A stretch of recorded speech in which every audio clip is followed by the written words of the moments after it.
সকাল যেন ধরণীর বুকে সদ্য জেগে ওঠা এক নীরব মহাকাব্য। পূর্ব আকাশে সূর্যের প্রথম অরুণ রেখা সোনালি অক্ষরে লিখে দিয়েছে নতুন দিনের সূচনার। রাতের গাঢ় নৈঃশব্দ ধীরে ধীরে ভেঙে যাচ্ছে পাখিদের মৃদু কলতানে। দূরের বৃক্ষরাজি স্থির দাঁড়িয়ে রয়েছে। পাতার ফাঁকে ফাঁকে আলো ঢুকে সৃষ্টি করেছে রহস্যময় আলোর খেলা। এই প্রশান্ত সকালের মধ্যেই দাঁড়িয়ে আছে রৌদ্রিক, নীরব গভীর, নিজের চিন্তার অতল গহ্বরে ডুবে থাকা এক মানব। তার দৃষ্টি দূরের অস্পষ্ট দিগন্তে, অথচ মন বন্দি এক প্রশ্নে। ফজরের নামাজের পর সহজেই ঘুমায় রৌদ্রিক। অভ্যাসটা রোদেলা হওয়ার পর থেকেই হয়েছে। রৌদ্রিকের বুকের ভেতর আজ অদ্ভুত এক দ্বন্দ্বের ঝড় বইছে। এই দ্বন্দ্বের নাম তূর্ণা নামক মেয়েটা। জীবনে হঠাৎ করেই এক নাম না জানা পাখির মতো এসেছে তার জীবনে। বারান্দার রেলিংয়ে হাত রেখে দাঁড়িয়ে রৌদ্রিক গভীর শ্বাস টেনে নিল। সকালের কোমল আলো এসে পড়েছে তার গম্ভীর মুখায়বে, কিন্তু চোখের গভীরে এখনো লুকিয়ে আছে অস্বীকার করা না যাওয়া ক্লান্তি। রৌদ্রিক বরাবরই গম্ভীর এক মানব, সহজেই নিজের মধ্যে থাকা অনুভূতিগুলোকে বের করতে পারে না। তার ভালোবাসার ধরনও ভিন্ন। সে সবার মতো দেখিয়ে কিংবা বলে বলে ভালোবাসতে পারে না। তার ভালোবাসার ধরন বুঝতে সকলেই পারে না। আর না কোনোদিন সে চেয়েছে তার ভালোবাসার ধরন পাল্টানোর। রোদেলা আসার আগেও সে এতটা ভালো মানুষ ছিল না। তার আগলে রাখার ধরনটাই অন্যরকম। তাই হয়তো সহজেই তার ভালো লাগা কিংবা ভালোবাসাটা বুঝতে সক্ষম হয় না লোকে। প্রিয়তি হাওলাদার তার প্রাক্তন স্ত্রী। জীবনের 5টা বছর যার সঙ্গে কাটিয়েছে, হয়তো 5টা বছর খুবই ক্ষুণ্ণ ছিল, যার কারণে তাকে বুঝতে সক্ষম হয়নি সে। প্রিয়তি তার থেকে 3 বছরের জুনিয়র। ঢাকা মেডিকেলের দুজনেই ছাত্র ছিল। তাদের মধ্যে আদৌ প্রেম ছিল কিনা সেটাও রৌদ্রিকের জানা নেই। তবে হ্যাঁ, যেভাবে ভালোবাসতে জানে সেই ভালোবাসার ধরন সকলের ভালো না লাগতে পারে। রোদেলাকে প্রিয়তি একদমই চায়নি, আর রৌদ্রিক চায়নি নিজের প্রথম সন্তান নষ্ট করতে। পেশায় প্রিয়তি সাইকিয়াট্রিস্ট। তাদের মেন্টালিটি প্রায় একই রকম। তবে মেন্টালিটি একই রকম হলে সব কিছুই একই রকম হয় এমনটা নয়। সময়ের সঙ্গে সম্পর্কে যখন বিশ্বাস ভালোবাসা বিলীন হয়ে যায়, তখন সেটাকে সম্পর্ক বলে না। রৌদ্রিক তাদেরকেই আগলে রাখে যারা থাকতে চায়। যে পাখি থাকতে চায় না তাকে শত আগলে রাখলেও মুক্তির জন্য পাখি ছটফট করে।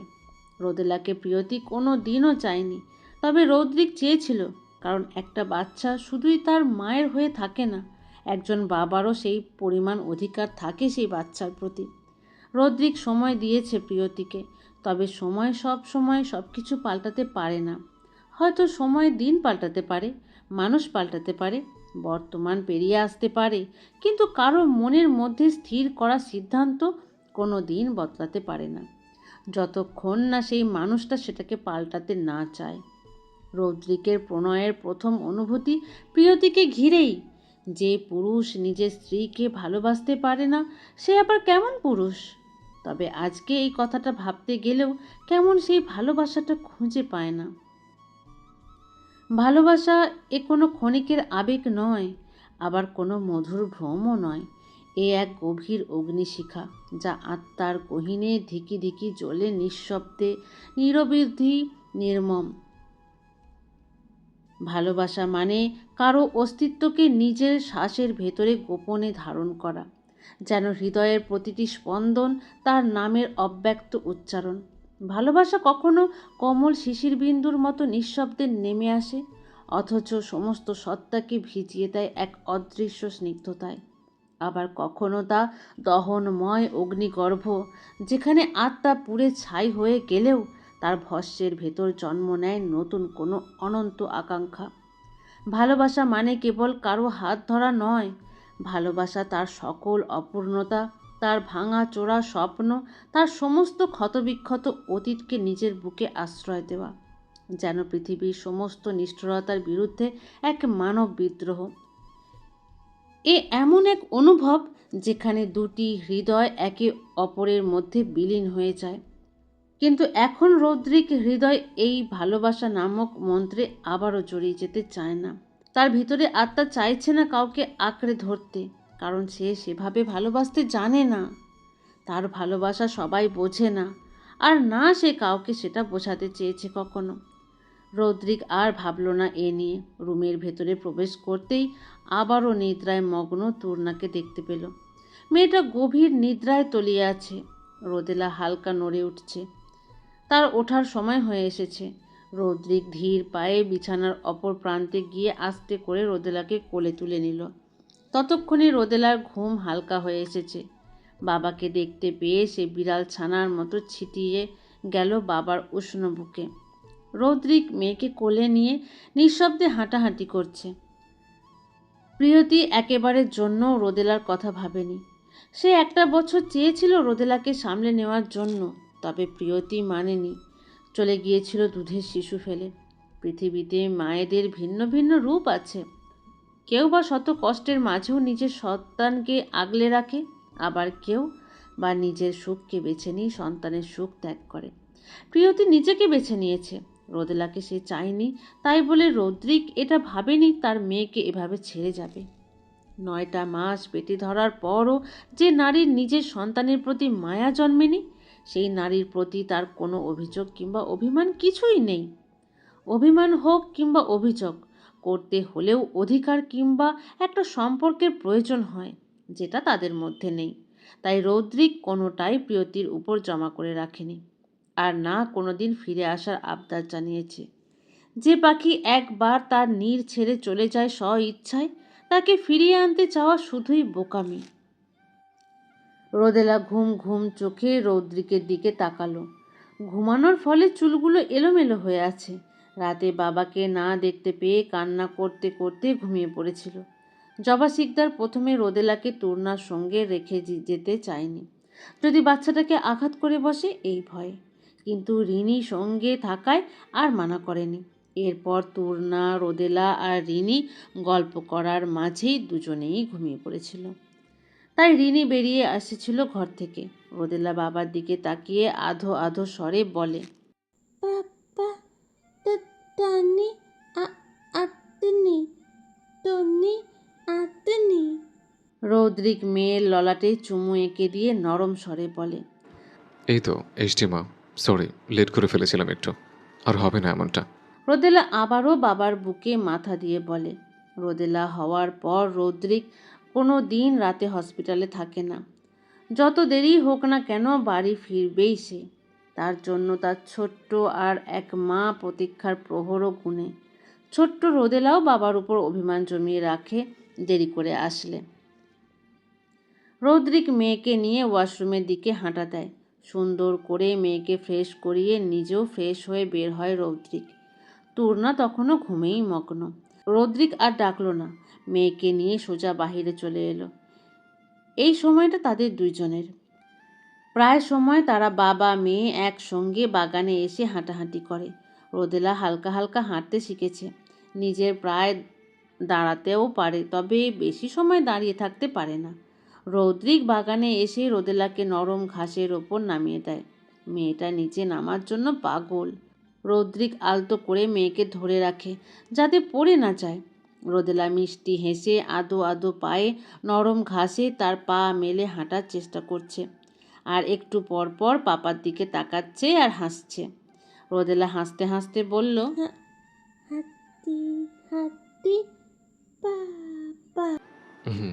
আমার সোনা হাঁটতে শিখছে, কয়েকদিন পর পাপাকে হেঁটে হেঁটে দেখাবে রোদ। রোদেলা পাপার কথায় আরও খুশি হয়ে গেল। বাগানের মালি গাছে পানি দিচ্ছিল, আর রৌদ্রিক আর রোদেলাকে দেখে হাসছিলেন। রৌদ্রিক হুট করে রোদেলার হাতটা ছেড়ে দিল। রোদেলা কয়েক সেকেন্ড হেঁটে ঘাসের ওপর পড়ে গেল। তেমন ব্যথা না পেলেও ভয় পেয়েছে। রোদেলা রৌদ্রিকের দিকে অশ্রু সজল নয়নে তাকালো। অষ্টপুর দুটো উল্টিয়ে বাবাকে নালিশ জানালো সে ব্যথা পেয়েছে। রৌদ্রিক এগিয়ে এসে মেয়েকে নিজের বাহুতে চেপে ধরে আদর করে দিয়ে বলে, কিছু হয়নি সোনা, পাপা কি তোমার হাঁটা দেখাবে না? বেশি ব্যথা পেলে মাঠে গিয়ে বাবা মেরে দিবে, আমার রোদকে ব্যথা দেওয়ার জন্য। রোদেলা আর কাঁদল না রৌদ্রিকের কথায়। আবারও রৌদ্রিকের সাহায্যে হাঁটা শুরু করেছে। রদ্রিক অনেক সময় মেয়েকে নিয়ে বাগানে হাঁটাহাঁটি করে রোদেলাকে নিয়ে এক সাইডে বসে পড়ল। রোদেলা বসে বসে হাতের মধ্যে রাখা ফুল দিয়ে খেলছে।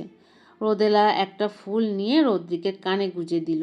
তারপর রদ্রিকের দিকে তাকিয়ে বলে, তুন্দুল তুন্দুল আনাকে দাও। রদ্রিক রোদেলার কথা মতো সেখান থেকে আর একটু ফুল তুলে নিয়ে মেয়ের কানে গুঁজে দিল। রোদেলা খুশি হয়ে গেল। সে হাসি হাসি মুখ করে রদ্রিককে এটা ওটা বলছে। রদ্রিক মন দিয়ে মেয়ের প্রতিটা কথা শুনছে।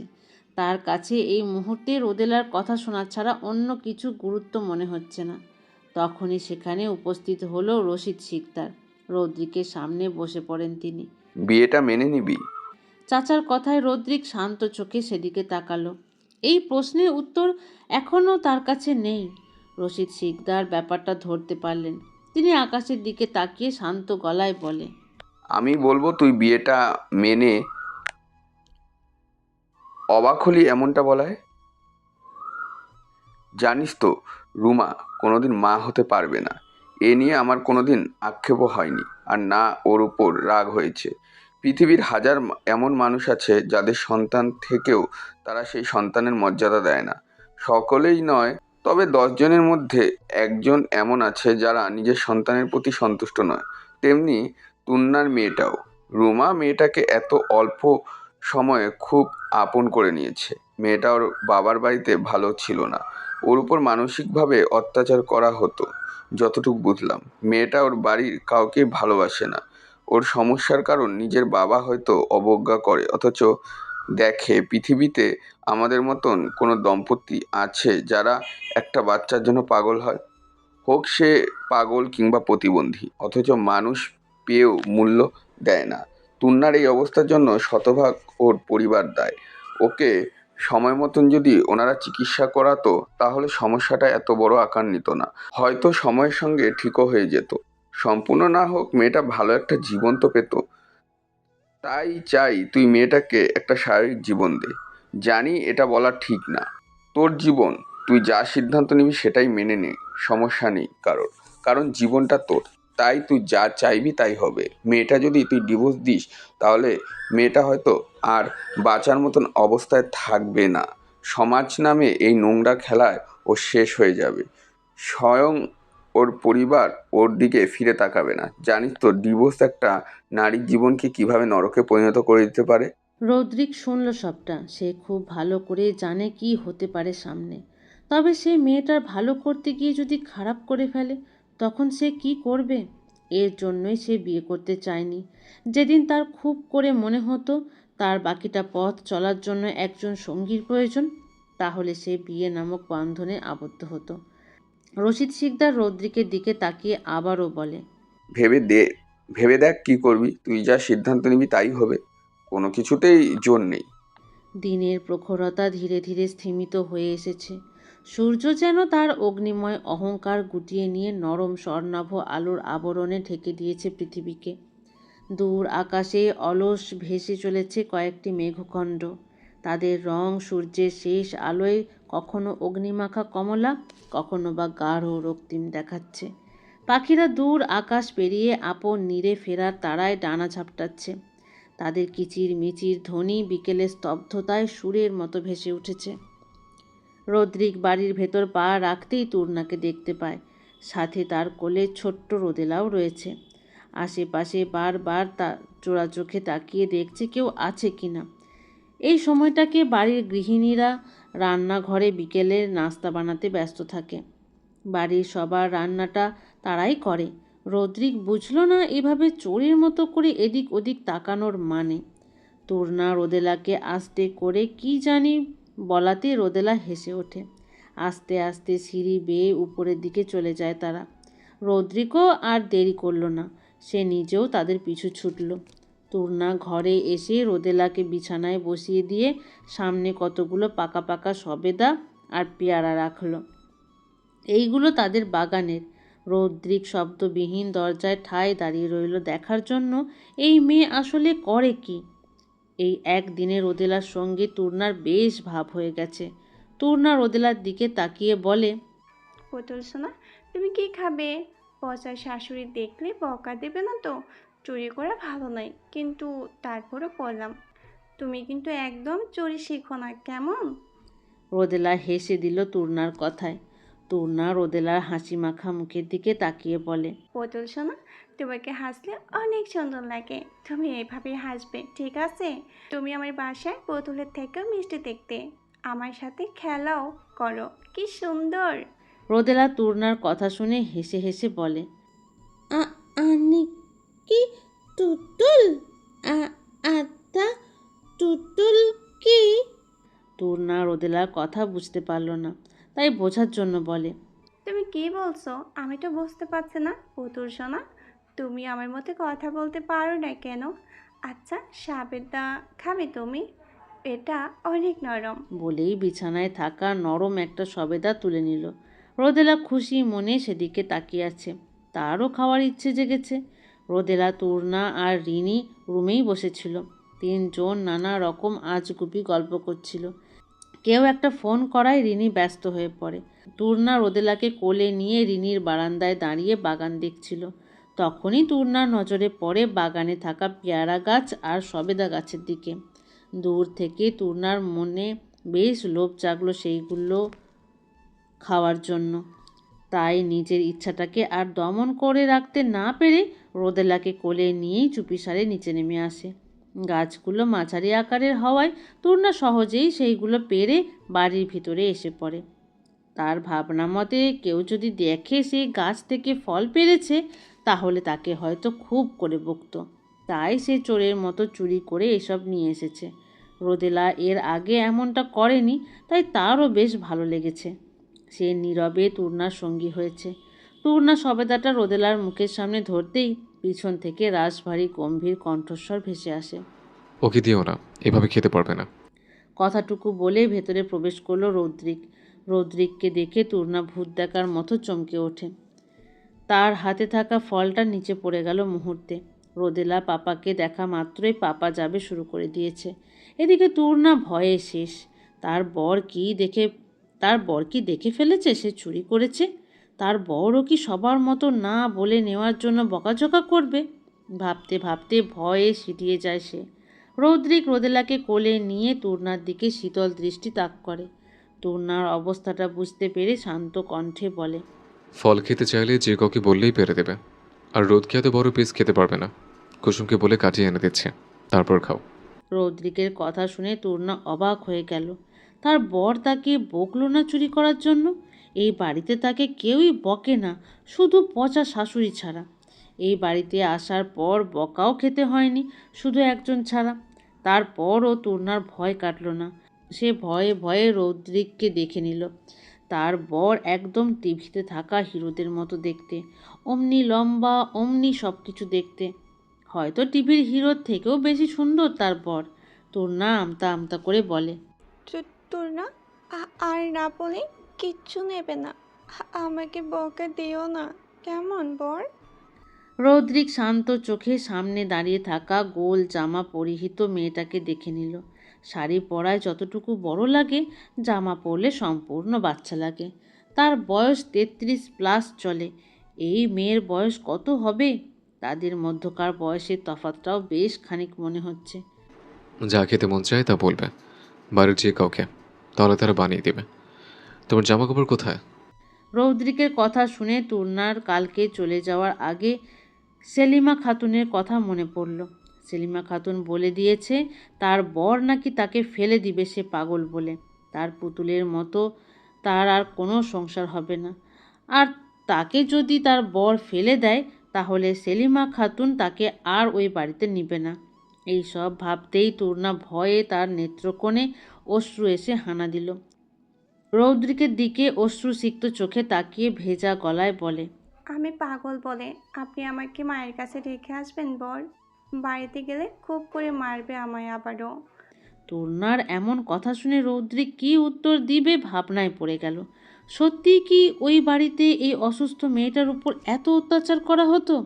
মেয়েটা তো এমনিই অসুস্থ, তার মধ্যেও মানুষ কিভাবে এমন একটা মানুষকে মারতে পারে? রৌদ্রিক সিদ্ধান্ত নিয়েছে সে কি করবে। তূর্ণার অশ্রুসিক্ত নেত্রদ্বয়ে দৃষ্টি রেখে মিলিয়ে শান্ত স্বরে বলে ওঠে, তোমার সঙ্গে পথ চলতে আপত্তি নেই আমার। আমি তোমার দুর্গম পথের সঙ্গী হব ঠিকই, কিন্তু সেই পথে ভালোবাসা থাকবে এমন নিশ্চয়তা দিতে পারছি না। তূর্ণা রৌদ্রিকের এত কঠিন কথার অর্থ বুঝতে পারল না। অবুঝের মতো চেয়ে রইল বর নামক মানুষটার দিকে। রৌদ্রিক তূর্ণার অবস্থাটা বুঝতে পারল, নিজের কথায় নিজেই বিরক্ত হলো। কাকে কি বলছে সে? মেয়েটাকে কি আদেও তার এই কথার মানে বুঝবে নাকি? রৌদ্রিক দীর্ঘশ্বাস ফেলে বলে, কোথাও রেখে আসবো না। আজ থেকে এটাই তোমার বাড়ি। এখানে কেউ তোমাকে মারবে না। যদি মারে আমাকে বলবে। ভদ্র মেয়ের মতো আমার কথা শুনবে। তোমার নাম কি জানো? তূর্ণা খুশি হয়ে গেল রৌদ্রিকের কথা শুনে। সে মুখে হাসি বজায় রেখেই বলে ওঠে, তোর না? রৌদ্রিক তূর্ণার উপর পূর্ণ দৃষ্টি রেখে গম্ভীর স্বরে বলে, আজ থেকে তুমি আমার বউ, আমার অর্ধাঙ্গিনী। আমি যা বলবো তোমাকে তাই শুনতে হবে, কারণ আমি অবাধ্যতা পছন্দ করি না। যদি বলি চলে যাও, তাহলে চলে যাবে। যদি না করি, তাহলে করবে না। এই বাড়িতে তুমি আমার অর্ধাঙ্গিনী হয়ে থাকবে, অন্য কারো বোঝা হয়ে নয়। তাই আমি যা বলবো তাই তোমাকে শুনতে হবে আর মানতে হবে। বুঝতে পেরেছ? তূর্ণা সব কিছু না বুঝলেও যতটুকু বুঝতে পেরেছে সেই হিসেবে সে মাথা নিচু করে নিচু স্বরে বলে, আমি সব শুনবো বর, তুমি খালি আমাকে মেরো না। সে কোনো দিন কারোর জন্য থামে না। সে এক নির্মম যাযাবর, যার পদচিহ্ন নেই, অথচ যার গমন ধ্বনি প্রতিটি নিঃশ্বাসের সঙ্গে প্রতিধ্বনিত হয়। সে নদীর মতো অবিরাম, অপ্রতিরোধ্য, কখনো শান্ত স্রোতে ভেসে যায়, আবার কখনো উন্মত্ত বেগে সব কিছু ভাসিয়ে নিয়ে যায় অজানার অতলে। কারো আকুল প্রার্থনা, কারোর অশ্রুসিক্ত আরতি কিছুই তাকে বেঁধে রাখতে পারে না। চোখের পলকেই কেটে গেছে গোটা একটা সপ্তাহ। এক সপ্তাহ কি কারোর জীবনে পরিবর্তন সম্ভব হয়? হয়তো কারোর মতে হ্যাঁ, অথবা না। কারণ সময় সকলের জন্য এক নিয়মে চলে না। সময়ের স্রোত কারো জীবনে সুখ বয়ে আনে, নতুবা কারো জীবনে দুঃখের ঢেউয়ে ভাসিয়ে দেয়। সময় হয়তো চেয়েছিল তূর্ণা নতুন করে বাঁচুক, কারো অবহেলায় নয়, কারো কাঁধের বোঝা হয়ে নয়, বরং কারো জীবন সঙ্গিনী হয়ে সে বেঁচে উঠুক নতুন রূপে। জীবন আমাদের প্রতি পদে পদে শিক্ষা দিয়ে যায়, আমাদের দিয়ে যায় কিছু কারণ যা নিয়েই আমাদের বেঁচে থাকা হয়ে ওঠে। তূর্ণা রোজ হাসে, আবারও মাঝে মাঝে কাঁদেও। হয়তো নিজের জীবনে এই বিরাট বড় পরিবর্তন, তার গোটা জীবনে এমন বিপুল পরিবর্তন এর আগে সে দেখেনি। কেউ তাকে দেখায়নি এমন পরিবর্তন। রৌদ্রিক তূর্ণাকে নিজের অর্ধাঙ্গিনী রূপে মেনে নেওয়ার পর থেকেই জবা শিকদার ছেলের উপর বেশ বেজায় হয়ে আছেন। তিনি কোনো কালেই এমন একটা মেয়েকে মেনে নিতে পারছেন না। তার নরম মনটা কেন জানি তূর্ণা নামক মায়ায় ভরা অসুস্থ মেয়েটার উপর নরম হয় না। কেমন পাথরে পরিণত হয়েছে তার হৃদয় এই মেয়ের প্রতি। দ্বিতীয়বার ছেলেটার জীবনটাকে নতুন রূপে সাজিয়ে দেওয়ার সুযোগ তারা পেয়েছিল, অথচ ভাগ্য বয়ে এনেছে অন্য এক ঝড়। রোদেলা পেল না একটা সুস্থ মা, আর না রৌদ্রিক পেল এক উত্তম জীবনসঙ্গী। মা হয়ে নিজের সন্তানের এমন সিদ্ধান্ত মেনে নেওয়া একদমই সহজ নয় তার নিকট। চাইলেও আর তূর্ণাকে মারতে পারে না, আর না মারার ইচ্ছে জাগে। সব দিক দিয়ে দেখলে এই মেয়েটাকেও দোষী হিসেবে গণ্য করা যায় না। তারা সকলেই একটা পরিস্থিতির শিকার মাত্র। তবু কিছু পরিস্থিতি বয়ে আনা সিদ্ধান্ত মেনে নিতে সমস্যা হয় না, কিন্তু এই পরিস্থিতি যা বয়ে এনেছে সেটা মেনেও নেওয়া যায় না। রৌদ্রিক সিদ্ধান্তের উপর আর কেউ প্রশ্ন তোলেনি। এইসবের পিছনে সকলের অদৃশ্য এক হাত রয়েছে, তাই তাদেরও জোর খাটানোটা এখানে আর মানায় না। তূর্ণার অবুঝ পাখির মতো সারা দিন রুমেই থাকে, প্রয়োজন ছাড়া বের হয় না। তার বরং তাকে বারণ করে যায় রোজ যাতে সে দুষ্টুমি না করে। আর তূর্ণার দাদি বলেছে বরের সব কথা মানতে হয়, না হলে আল্লাহ নারাজ হয়। আল্লাহ নারাজ হলে এই পৃথিবীতে তো আর কেউ থাকবে না তার। তাই চুপটি করে বর নামক মানুষটার শাসন সে মেনে নেয়। রোদেলার এখন তার প্রিয় পুতুল হয়ে উঠেছে। বেশিরভাগ এই পুতুলের সঙ্গেই তার সময় কাটে। সে আর রোদেলা মিলে রোদেলা সব খেলনা নিয়ে খেলে। রোদেলাকে আদর করে দিলে রোদেলাও তাকে আদর করে দেয়। ওই বাড়ির মতো কেউ তাকে দিয়ে কাজ করিয়ে নেয় না। আর না তাকে বাসি খাবার খেতে দেয়, আর কেউ মারেও না তাকে। এখানে আসার পর সব যেন তার স্বপ্নের মতো হচ্ছে। সে আগে আল্লাহর কাছে নালিশ জানাতো তাকে সবাই কেন মারে, তাকে কেউ কেন ভালোবাসে না। সে আল্লাহর কাছে চাইতো সবাই যেন তাকে একটু ভালোবাসে, তাকে না মারে। এখানে আসার পর তার সব চাওয়া কেমন করে পূর্ণ হয়ে গেছে। সূর্য আজ মধ্য গগনে তার অগ্নিময় আধিপত্য বিস্তার করে দাঁড়িয়ে আছে, যেন জ্বলন্ত ক্রোধে পৃথিবীকে শাস্তি দিচ্ছে। তার প্রখর কিরণ ধরণীর প্রতিটি কণায় কণায় আগুনের শলাকার মতো বিঁধে যাচ্ছে। ধূলিকণাগুলো সূর্যের তাপে ঝলসে উঠে ক্ষুদ্র অগ্নিকণার মতো ঝিকমিক করছে। পাখিরা আর উড়ে বেড়াচ্ছে না, তারা আশ্রয় নিয়েছে গভীর ছায়ার নিভৃত আঁধারে, যেন এই দহন থেকে নিজেদের অস্তিত্ব রক্ষা করতে চাইছে। বারান্দায় থাকা খাঁচায় রাখা টিয়া পাখির দিকে তাকিয়ে আছে তূর্ণা। কালকে রাতেই তূর্ণার বর এটাকে এনেছে। কি সুন্দর দেখতে এটা। রোদেলাকে গোসল করাতে নিয়ে গেছে জেবা শিকদার। সে এই ভর দুপুরে পাখিটাকে দেখতে ব্যস্ত। আরও কয়েক ধরনের পাখি এনেছে, তবে সেগুলোর থেকে টিয়া পাখির উপর নজর তার। তূর্ণা টিয়া পাখিটার দিকে তাকিয়ে বলে, এই এই এই টুকটুকি, তুই এত সুন্দর কেন? জানিস তার মধ্যে আমারও একটা ভাঙা টিয়া আছে, কিন্তু ও তো তোর মতো ডাকে না, তোর মতো করে খাবারও খায় না। তুই কিন্তু আমার বন্ধু হবি। পাখিটা শব্দ করে উঠল। তূর্ণা লাফিয়ে উঠল খুশিতে। এর মানে পাখিটা তার বন্ধু হবে। তূর্ণা পাখিটার দিকে তাকিয়ে হাসি হাসি মুখ করে বলে, তার আজ থেকে আমরা বন্ধু কেমন? তুই, আমি, পুতুল সোনা আর রিনি, আমরা বন্ধু কেমন? আর তোর নাম টুকটুকি। পাখিটা আবারও ডেকে উঠল। তূর্ণা খুশি মনে চেয়ে রইল। তার একলা জীবনের রঙিন ফানুসের মতো তার বর নামক মানুষটা এসে পাল্টে দিয়েছে। তার কতগুলো বন্ধু হয়েছে। এখানে কেউ তাকে পাগল বলে অবহেলা করে না, বরং তার খেয়াল রাখে। তাই না চাইতেও বরের প্রতি তূর্ণার অন্তঃকরণে আলাদা এক জায়গা তৈরি হয়েছে। তূর্ণার কথার মাঝেই সেখানে জেবা শিকদার রোদেলাকে নিয়ে আসেন। তূর্ণার দিকে গম্ভীরভাবে তাকিয়ে বলেন, নিচে আয়, খাবার খাবে।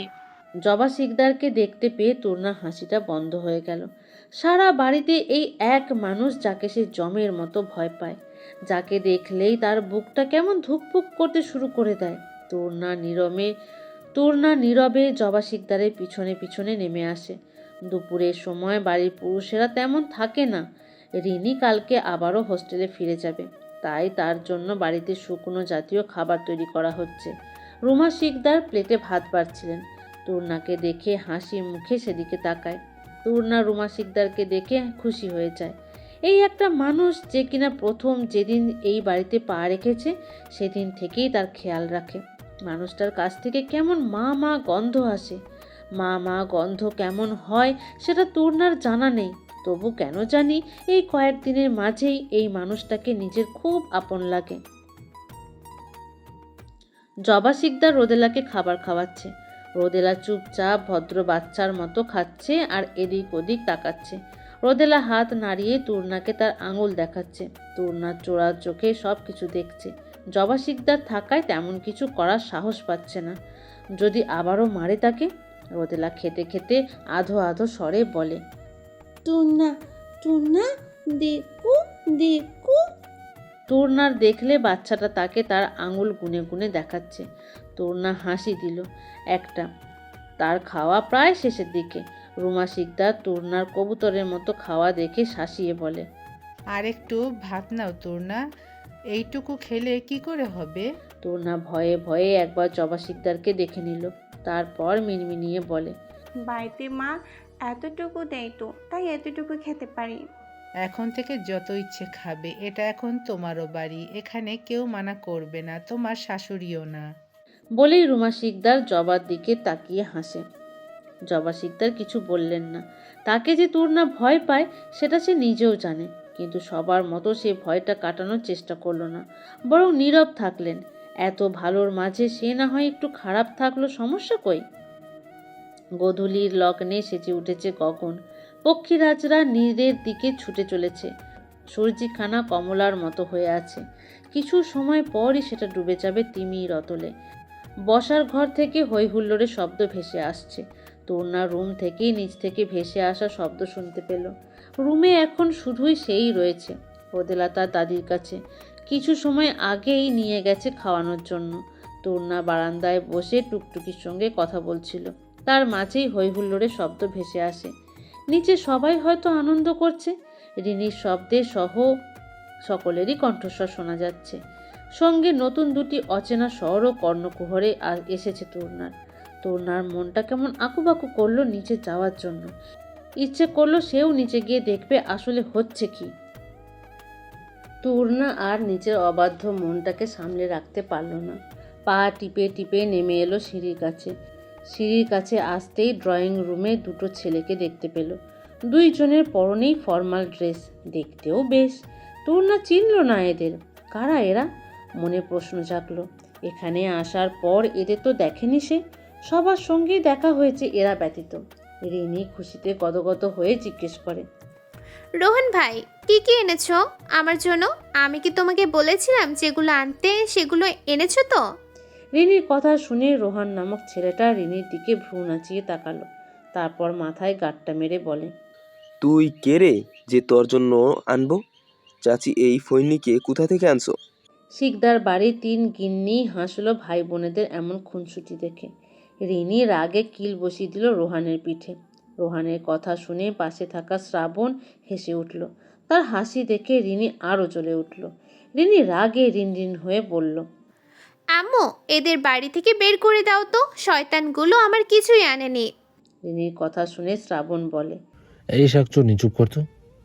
রোজ সোনা চাচুর কাছে আসো তো দেখি, কতদিন আদর করে না চাচু।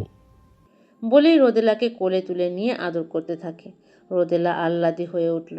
এর মাঝেই রোহান বলে ওঠে, আরে আমাদের ভাবি নাকি? এদিকে আসুন ভাবি। রোহানের কথা শুনে তূর্ণার চমকে উঠল। এইভাবে সবার নজরে এসে যাবে সে ভাবেনি। রিনি দৌড়ে গিয়ে তূর্ণাকে নিজের সঙ্গে নিয়ে আসে। তূর্ণা আতঙ্কিতভাবে তাকালো সামনে। রোহান হাসি মুখে বড় করে সালাম দিয়ে বলে ওঠে, আমি রোহান, আপনার দুই মাত্র দেবরের একজন। রোহানের কথা শুনে রিনি মুখ বাঁকিয়ে বলে, দেবর না ছাই, ও হলো একটা বাদর ভাবি। রোহান আবারও রিনির মাথায় গাঁটটা মারে। এই তুই চুপ থাক, বেশি কথা বলিস না। তা ভাবি, আমরা দুইজন ভাইয়ের বিয়েতে থাকতে পারিনি, তাই হয়তো আমাদের দেখেনি। যাই হোক, আপনার সঙ্গে পরে আরো ভালো করে আলাপ করব, কেমন? তূর্ণা শুধু মাথা নাড়ালো। শ্রাবণ রোদেলাকে কোলে নিয়ে এগিয়ে এসে তূর্ণাকে সালাম দিল। তূর্ণা শুধুই চুপ থাকলো। শ্রাবণ আর রোহান হলো শিকদার বাড়ির মেজ ছেলে রহিম শিকদারের 2 ছেলে। রাশেদুল শিকদারের 1 ছেলে আর 1 মেয়ে। রশিদ শিকদারের কোনো সন্তান নাই। তাদের পরিবারটা যৌথ পরিবার, 3 ভাই একসাথেই থাকে। এতে করে সম্পর্কগুলো আরও মজবুত, আরও ভালো হয়। দুজনই কয়েক মাসের জন্য কিছু কাজে লন্ডনে ছিল। বিয়ের আগেই এসে পড়তো, কিন্তু ফ্লাইটের সমস্যা হওয়ার কারণে সময় মতো তারা আসতে পারেনি। রোমানা শিকদার ছেলেদের তাড়া দিয়ে বলেন, উপরে যা, ফ্রেশ হয়ে আয়, খাবার খেয়ে তারপর সব কয়টা মিলে গল্প করিস। রোহান আর শ্রাবণ নিজেদের রুমে পা বাড়ালো। শ্রাবণের সাথেই রোদেলাও গেল। চাচ্চুদের সাথে তার গলায় গলায় ভাব। অনেক দিন পর চাচ্চুদের পেয়ে এত তাড়াতাড়ি কাছছাড়া করবে না। রিনি তূর্ণাকে নিয়ে নিজের রুমে গেল। আবারও যে যার কাজে ব্যস্ত হয়ে পড়ল। আজকের নিশীথে আকাশ যেন তার সমস্ত অন্ধকার জমাট বেঁধে ছুঁড়ে দিয়েছে পৃথিবীর বুকে। মেঘেরা উন্মত্ত বিদ্যুৎ তাদের ক্রুদ্ধ শিরা ক্ষণে ক্ষণে ছিন্ন ভিন্ন করে দিচ্ছে রাতের স্তব্ধতা। বাহিরে বৃষ্টি হচ্ছে। এই বৃষ্টির ধারাগুলো আর স্রেফ জল নয়, ওগুলো যেন বহু যুগের দহন, বহু দিনের দমিয়ে রাখা কান্না। রৌদ্রিকের পদচারণা ভারীভাবে ফেলে নিজের রুমের দিকে এগুচ্ছে। বাহিরের ঝড় যেন তার ভেতরে অস্থিরতায় প্রতিচ্ছবি হয়ে উঠছে। দীর্ঘ সময় পর সে ফিরেছে ক্লান্ত, অনাগ্রহী আর এক রাশ অদৃশ্য বিরক্তি নিয়ে। দরজার সামনে আসতেই রৌদ্রিক দাঁড়িয়ে পড়ল হঠাৎ। রুমের ভেতর থেকে ভেসে আসছে অদ্ভুত দুটি হাসির শব্দ। হাসি না, সাধারণ কোনো হাসি নয়, এটাতে ছিল খণ্ডিত নিরুদ্বেগ শিশুসুলভ এক নির্মল উচ্ছ্বাস, যার মধ্যে ছিল না কোনো সামাজিক বাঁধন, না কোনো লুকানো অর্থ। রৌদ্রিক থমকে দাঁড়ালো দরজার সামনে। তার কপালের ভাঁজগুলো একটু গভীর হলো। এই হাসি অচেনা, অপ্রত্যাশিত শব্দ তার অভ্যস্ত নির্জনতায় এক অদ্ভুত কম্পন তুলছে। তার অন্তঃকরণের ভেতর কোথাও যেন খুব সূক্ষ্ম এক সাড়া জেগে উঠল, কিন্তু সেটার নাম কি? বিরক্তি, বিস্ময়, নাকি অন্য কিছু? সে জানে না, আর সে জানার চেষ্টাও করল না। ধীর পায়ে সে এগিয়ে এলো রুমের দিকে। সামনে তাকাতেই দৃশ্যটাতে স্থির হয়ে গেল তার দৃষ্টি। তূর্ণা মেঝেতে বসে আছে, আর তার পাশেই ছোট্ট রোদেলাও হাসছে, আর তার চারপাশে ছড়িয়ে ছিটিয়ে কিছু রঙিন কাগজ। সে নিজের মনে হাসছে, ঠিক যেমন একটা ছোট্ট শিশু অকারণে আনন্দে মেতে ওঠে। তার এলোমেলো চুল মুখের ওপর এসে পড়েছে, তবুও তাকে বিরক্ত দেখালো না। তার চোখে জুড়ল এক অদ্ভুত নিষ্পাপ শূন্যতা, যেখানে পৃথিবীর জটিলতা পৌঁছতে পারেনি এখনো। তার জান বাচ্চাটাও আনন্দ করছে, না চাইতেও অন্তঃকরণে এক শীতল হাওয়া বয়ে গেল। রৌদ্রিক সামনে থাকা তূর্ণার দিকে শান্ত চোখে তাকালো। এই মেয়েটা তার স্ত্রী, শুধুই স্ত্রী, একটি সম্পর্কের শুষ্ক সংজ্ঞা, এর বেশি কিছু নয়। তবু কত কিছু ঘিরে রয়েছে এই শব্দের মাঝে। তূর্ণার হাসির শব্দটা আবার ভেসে এলো, আর অদ্ভুতভাবে সেটা তার বুকের ভেতর প্রতিধ্বনি হলো। একটা অচেনা অনুভূতি ধীরে ধীরে গাঢ় হতে লাগলো, যার নাম সে কোনো অভিধানেই খুঁজে পেল না। রৌদ্রিক ধীরে ধীরে তাদের দিকে এগিয়ে গেল। দুইজন তার উপস্থিতি টের পেয়ে তূর্ণা মাথা তুলে তাকালো। তার চোখে ভয় নেই, সংকোচ নেই, শুধু আছে এক সরল উচ্ছ্বাস। তূর্ণা রৌদ্রিকের দিকে তাকিয়ে হাসি মুখে বলে, তুমি এসেছো বর? কণ্ঠে এমন এক নির্ভার উচ্ছ্বাস, যেন রৌদ্রিকের এই আগমনটাই তাই পৃথিবীর সবচেয়ে বড় প্রাপ্তি। রৌদ্রিক কিছুক্ষণ চুপ করে রইল। তার অভ্যস্ত কঠোর শব্দগুলো যেন গলায় আটকে গেল। মেয়ের পানে চাইল। মেয়েটা পাপা পাপা বলে হাত বাড়িয়েছে কোলে ওঠার জন্য। রৌদ্রিক দেরি না করে মেয়েকে কোলে তুলে নিল। সারা দিন পর নিজের অস্তিত্বকে দেখতে পেয়েছে, আলাদা একটা প্রশান্তি ছেয়ে গেল। তূর্ণার দিকে তাকিয়ে ভারী কণ্ঠে বলল, এসব কি করছো? তূর্ণা হেসে উঠল আবার। রং বানাচ্ছি, তুমি দেখবে বর? সে হাত বাড়িয়ে কিছু কাগজ এগিয়ে দিল, আগোছালো, অর্থহীন, আঁকিবুকি, কিন্তু তার চোখে সেটাই যেন তার সম্পূর্ণ জগৎ। রৌদ্রিক তাকিয়ে রইল। রোদেলাও বাবাকে দেখাচ্ছে আর বলছে তারা কি কি করেছে। রৌদ্রিক শান্তভাবে সবটা দেখল। তূর্ণা আর একটা কাগজ তুলে নিয়ে উচ্ছ্বাসের সঙ্গে বলে ওঠে, এই দেখো বর, এখানে তুমি, আমি পুঠুসোনা, টুকটুকি আর রিনি আছি। তোমরা সবাই খুব ভালো, আমরা সবাই একসাথে এখানে। রৌদ্রিক তূর্ণার হাসি মাখা মুখশ্রীটা দেখল। মেয়েটাকে এক দলা স্নিগ্ধতা এসে ঘিরে ধরেছে। চুলগুলো আলতো করে উড়ছে মৃদু বাতাসের তালে। চুলগুলো বেশি বড় না হলেও কোমর অবধি ছুঁই ছুঁই। রেশমের মতো মোলায়েম কেশরাশি থেকে অদ্ভুত এক সুগন্ধি ভেসে আসছে বাতাসের তালে। রৌদ্রিক দৃষ্টি সরিয়ে নিল। মেয়েকে বিছানায় বসিয়ে দিয়ে বলে, এখন ঘুমানোর সময়, এসব আবার কালকে করো। রাতে খাবার খেয়েছো? তূর্ণা ভদ্র মেয়ের মতো সবটা মেনে নিয়ে কাগজ ওঠাতে ওঠাতে বলে, খেয়েছি তো। শ্রাবণ ভাইয়া ত্রিভুজের মতো খিচানি এনেছিল। ওইটা প্রথমে গোল ছিল জানো বর, তারপর কেমন করে ত্রিভুজ হয়ে গেল। খেতে অনেক মজা ছিল, আমি প্রথমবার খেলাম, এত মজা ছিল। রৌদ্রিক বুঝল ওইটা পিৎজা ছিল। শ্রাবণরা এসেছে বিকেলেই জানতে পেরেছে। রাত হওয়ায় আর দেখা করতে গেল না, একেবারে সকালে দেখা করে হসপিটালে যাবে। রৌদ্রিক তূর্ণার দিকে তাকিয়ে বলে, ওটার নাম পিৎজা, তোমার ভালো লেগেছে? তূর্ণা মাথা নাড়িয়ে হ্যাঁ বলল। তারপর আবারও বলে, আচ্ছা বর, ওটা এমন দেখতে হয়ে গেল কেন কাটার পর? রৌদ্রিক কি বলবে বুঝল না। তারপর বলে, গোল থেকে আড়াআড়ি করে কাটার কারণে ত্রিভুজাকৃতির হয়ে যায়। ও আচ্ছা, তাই বলো। তুমি কি খাবার খেয়েছো বর? রৌদ্রিক শান্ত গম্ভীর কণ্ঠে বলে। না। বলেই আলমারি থেকে জামা বের করে ফ্রেশ হওয়ার জন্য চলে যায়। তূর্ণা আবারও ব্যস্ত হয়ে পড়ে রোদেলার সঙ্গে খেলায়। সূর্য উদীরিত হয়েছে নতুন রূপে। তার তেজস্বী রশ্মিতে গোটা ধরণী ঝলমল করে উঠছে। নীলিমা জুড়ে মেঘের ঝাঁক উড়ে উড়ে দূরে কোথাও পাড়ি দিতে ব্যস্ত। রোজকার নিয়ম মেনে পক্ষীরাজরা ডানা মেলে আপন নীড় থেকে বের হয়ে খোলা নীলিমায় নিজেদের মুক্তির উপসংহার জানান দিচ্ছে। রৌদ্রিক পাখিদের খাবার দিচ্ছে। রাতে বৃষ্টি হওয়ার কারণে সারা বারান্দা ভিজে একাকার। তবে বারান্দাটা বেশ বড় হওয়ায় পাখিদের বাসায় পানি এসে পৌঁছাতে পারেনি। এইগুলো সব রোদেলার জন্য এনেছে। মেয়েটা পাখি দেখে তাকে আবদারে জানিয়েছিল তারও এমন পাখি চাই। আর রৌদ্রিক নিজের মেয়ের কোনো ইচ্ছেই অপূর্ণ রাখে না। যেটা তার সাধ্যের মধ্যে এনে দেওয়ার মতো থাকে সেটা এনে দেয়। আজ শুক্রবার হওয়ায় অফ ডে নিয়েছে। এই দিনটা সে তার মেয়ের জন্য রাখে। কাজের কারণে সবসময় থাকতে পারে না রোদেলার সঙ্গে, তাই একটা দিন শুধু তার আর তার মেয়ের হয়। সকাল 6:20 নামাজের পর আর ঘুমানো হয়নি।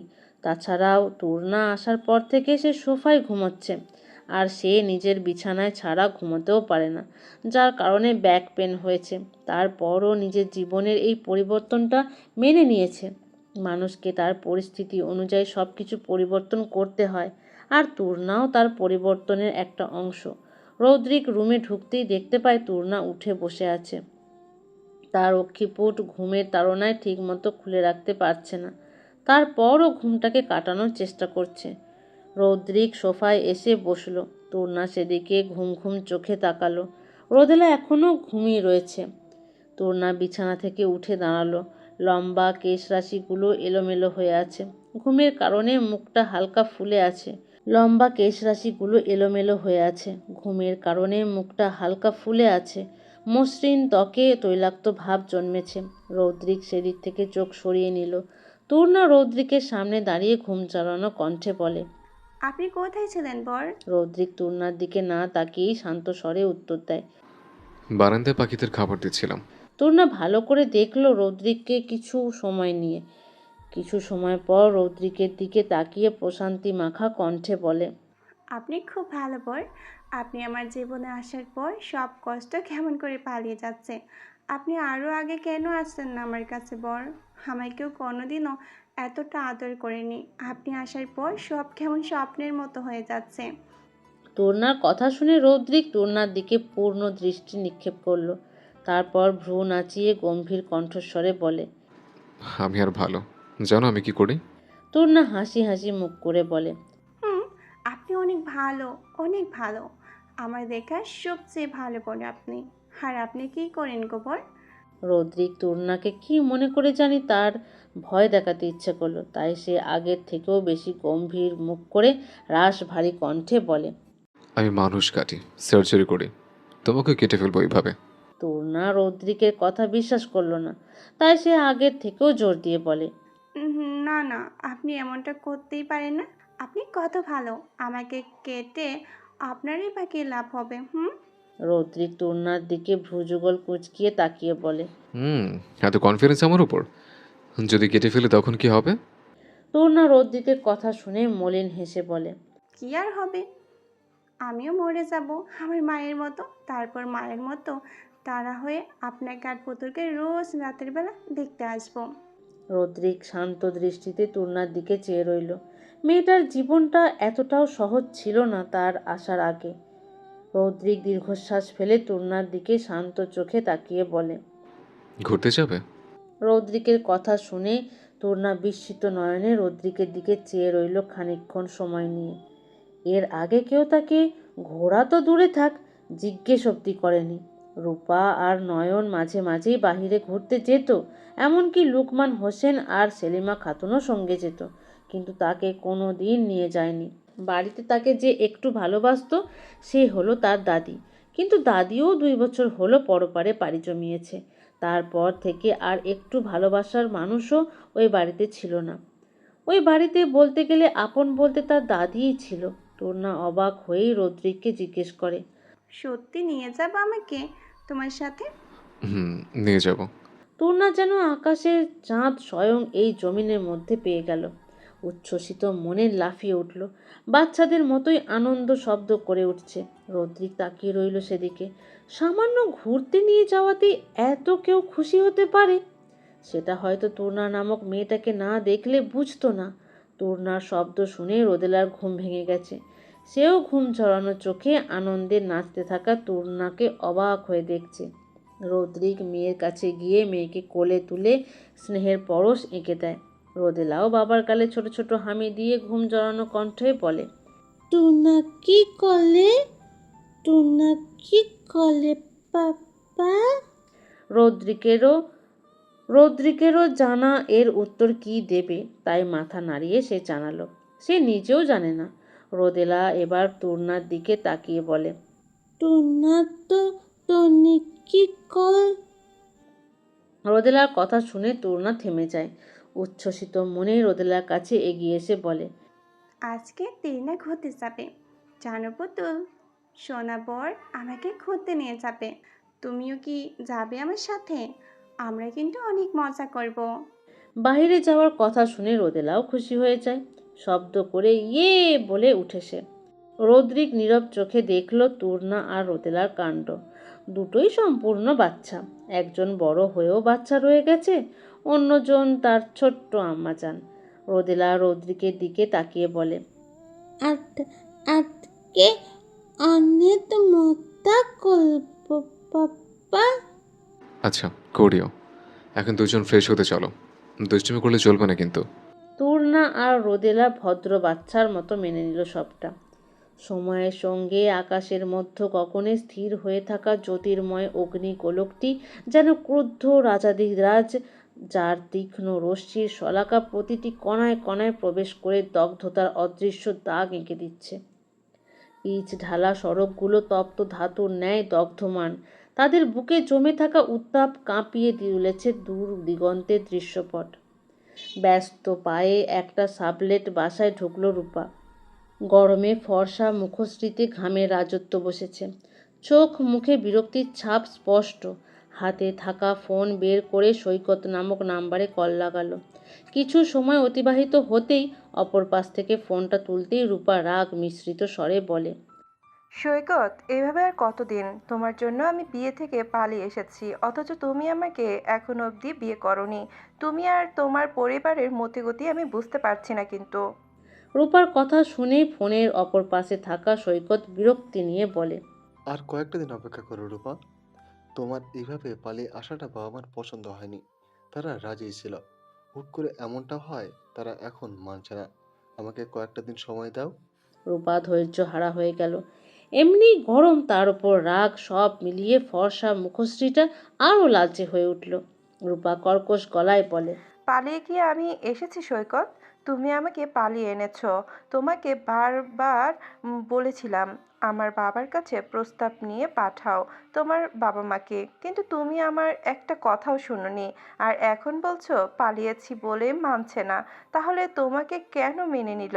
তোমার হাত ধরেই তো পালিয়েছি আমি, তাই না? দেখো, তুমি আর আমি এক হলাম কি করে? শত হোক, আমি বাবা মার একটা মাত্র ছেলে। আমাকে মেনে না নিয়ে উপায় আছে?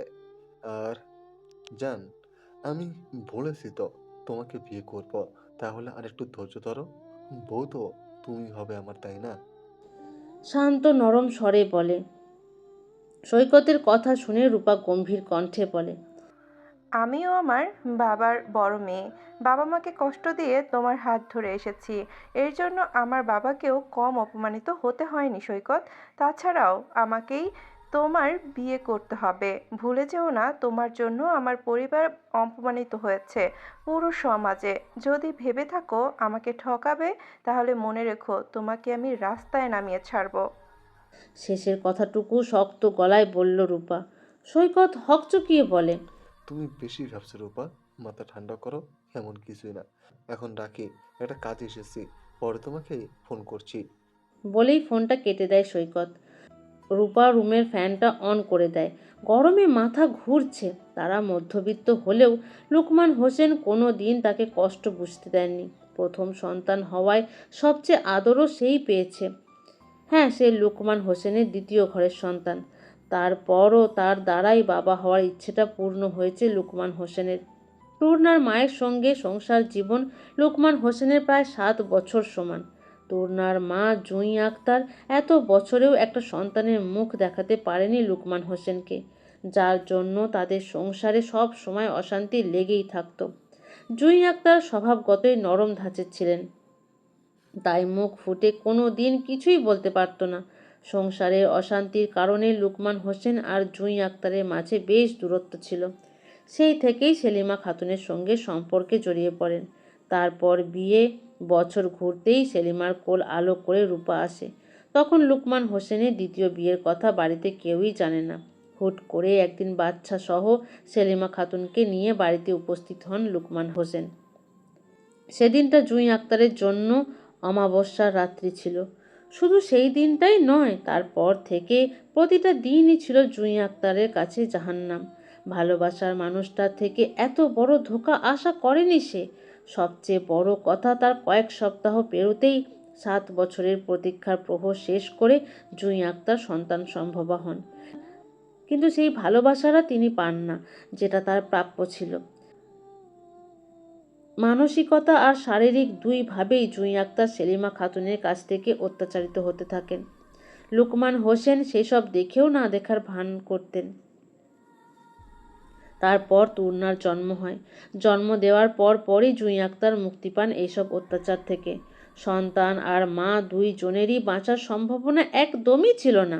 তাছাড়াও তুর্না একটা প্রিম্যাচিওর বাচ্চা, সময়ের আগেই তার আগমন ঘটেছে। তারপর লুকমান হোসেন দ্বিতীয়বার বাবা ঠিকই হলেন, তবে তার মধ্যে সেই সন্তানকে পাওয়ার আনন্দ ছিল না। তুর্নাকে দেখেও দেখতেন না তিনি সেভাবে। দাদির কাছেই তুর্নার বড় হওয়া। দাদি যা একটু তাকে ভালোবাসত ওই বাড়ির মাঝে। রূপা প্রথম সন্তান হওয়ায় লুকমান হোসেন রূপার কোনো প্রকার কষ্ট যাতে না হয় সেটাই ভাবেন তিনি। আর রূপা তাদের পেটে লাথি মেরে পালিয়ে এসেছে। সে নিজেও বিয়েতে রাজি ছিল, রাজি হবে নাই বা কেন? এত বড় বাড়ি, তার উপর বেশ বড়লোক পরিবার তারা, তাই রাজি হয়ে গেছিল। রৌদ্রিককে না সামনাসামনি দেখে আর না ছবিতে দেখে। শুধু এটাই জানতো লোকটার এর আগে একটা বিয়ে হয়েছিল আর একটা বাচ্চা আছে। ভেবেছিল বিয়ে হলে তার সাথে থাকতে থাকতে বাচ্চার বিষয়টা কেটে যাবে। সৈকতের সঙ্গে তার সম্পর্ক 2 বছরের। সৈকত যে আহামরি বড়লোক বাড়ির ছেলে তেমনটা নয়, আবার মধ্যবিত্ত বললেও চলে না। বিয়ে ঠিক হওয়ার কয়েকদিন আগেই সৈকতের সঙ্গে বিয়ে নিয়েই ঝামেলা হয়েছিল তার আর সৈকতের। রাগের বশেই বিয়েতে রাজি হয়েছিল, কিন্তু বিয়ের দিন যখন সৈকত তার নিকট এলো তখন আর ফিরিয়ে দিতে পারেনি রূপা। সৈকতের হাত ধরে পালিয়ে এসেছিল। রূপা ভেবেছিল সেই দিনই তাদের বিয়ে সম্পূর্ণ হবে, কিন্তু তার ধারণা ভুল প্রমাণ করে সৈকত তার থেকে সময় চায় কয়েকদিন, আর এই ছোট্ট বাসায় তাকে রেখেছে। এই সব ভাবতে ভাবতে রূপার মাথা গরম হয়ে যাচ্ছে। বাড়ির কোনো খবরই জানে না সে এখন। তার পালিয়ে আসার পর কি হয়েছে সেটাও জানা নেই তার। দিগন্তের বুকে ক্লান্ত সূর্যের রক্তিম অবসান ঘণ্টা ধ্বনিত হচ্ছে। দিবসের দীপ্তিময় অহংকার ক্রমে নিঃশ্বসিত হয়ে এক বিষণ্ণ স্বর্ণাভ আবরণে আচ্ছন্ন করছে সমগ্র ধরণীকে। বৃক্ষ শাখার অবসন্ন পত্ররাজি ধীর দোলায় যেন দিনের সমস্ত কোলাহলকে বিদায় জানাচ্ছে। আর দূরাগত পাখিদের প্রত্যাবর্তনের সুরে ভেসে উঠছে নিবিড় আপন আশ্রয়ে ফেরার আকুতি। পার্কের এক প্রান্তবর্তী নির্জনের কোণে স্থাপিত বেঞ্চের উপর নিঃশব্দে বসে রয়েছে রৌদ্রিক। তার থেকে কিছুটা ব্যবধান রেখে রিনি, রোদেলা ও তুর্না নিজেদের আনন্দলোকে মগ্ন। দুপুরে খাবার খাওয়ার পরই তারা এখানে এসেছে, আর এখন দিনটা ধীরে ধীরে অবতীর্ণ হয়েছে গোধূলির কোমল ছায়ায়। শিশুদের জন্য নির্ধারিত প্রতিটি রাইডে একাধিকবার 3 জনই উঠেছে, তবুও ক্লান্তির লেশমাত্র নেই তাদের মাঝে। তুর্না, এই কিশোরী সত্তাটি যেন আজ এক অদ্ভুত উল্লাসে উজ্জ্বল, যা তার প্রফুল্ল হাস্যোজ্জ্বল মুখাবয়বের দিকে দৃষ্টি নিবদ্ধ করলেই স্পষ্ট বোঝা যায়। পার্কে আসার পর থেকেই তুর্না বিস্ময়াভিভূত দৃষ্টিতে চারপাশ অবলোকন করছিল, কিন্তু কোনো প্রকার আবদার বা চঞ্চল বায়না প্রকাশ করেনি একেবারের জন্যেও। অথচ এই ধরনের কোমল প্রাণেরা সাধারণত আবেগপ্রবণতা ও শিশুসুলভ দাবিতে পরিপূর্ণ থাকে। কিন্তু তূর্ণার ক্ষেত্রে তার ব্যতিক্রম। সম্ভবত অতীতে তাকে এমন স্বতঃস্ফূর্ততা প্রকাশের সুযোগ কখনোই প্রদান করা হয়নি। তাই মেয়েটা নিজের শিশুসুলভ দাবিগুলো কোনো দিনই ফুটিয়ে তুলতে সক্ষম হয়নি।